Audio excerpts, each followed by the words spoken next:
Christmas is a time of merriment, but for families who have lost loved ones, it's also a time of great sadness. Families of murder victims are this Christmas calling for a more efficient system of prosecution. Some say ever since their loved ones' deaths, they've been experiencing threats and are fearful for their own safety. They're calling on authorities to act. We the members of FOAM, families of all murder victims, we're not asking anyone to do us any favor. But we want the government and the public to know. We want the full support and cooperation of the AG's office, which means that anyone requesting bail, once he's requesting bail, we should be notified. If he's given bail or not, we should be notified.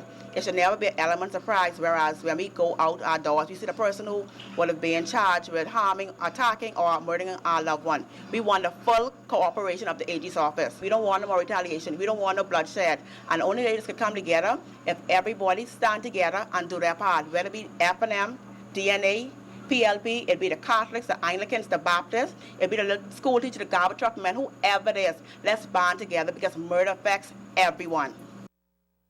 Well, Rosemary Cole's 23-year-old son, Novell Thompson, was killed in front of his home on Augusta Street back in July. Since his murder, Ms. Cole says she's constantly looking over her shoulder. She wants her son's murder to be solved so she can have some peace.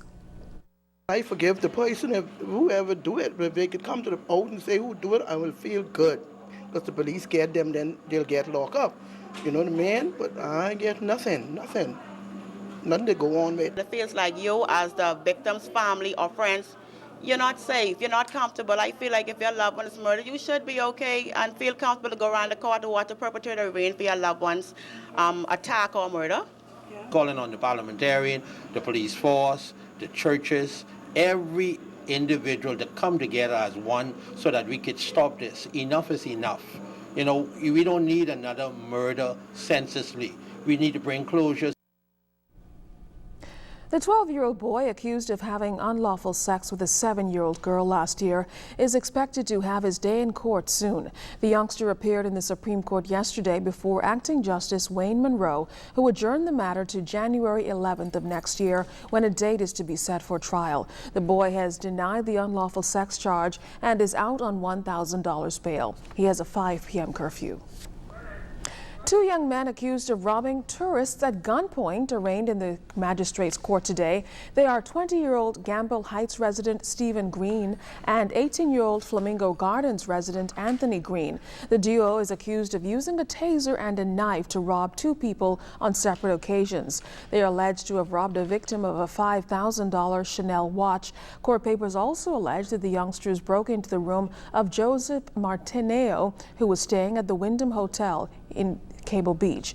Meantime, the duo is also facing grievous harm charges, while Anthony Green faces a separate receiving charge. Following the arraignment, the duo complained that they'd been beaten by police, and that was noted by the court, but bail has been denied to the 2 men and they've been remanded to prison. The case has been adjourned to May 15th of next year.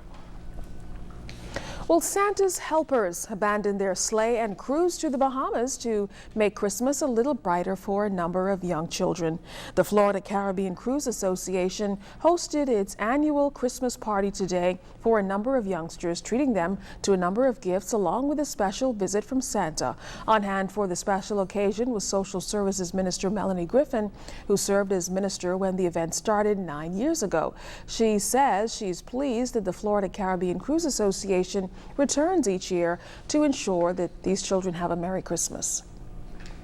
Christmas is a special time for all of us, but especially for children. Parents go out of their way to ensure that their children are happy and that whatever their children would have asked for during the course of the year, especially if they've been on their good behavior, that they get it. And so I really want to commend the Florida Caribbean Cruise Association for this project, and for not only that, the project, but the continuity of the project, the consistency to do it every year, and to come and give, not just to send the gifts, but to bring the gifts and along with their staff and with Santa to present it to you, our children.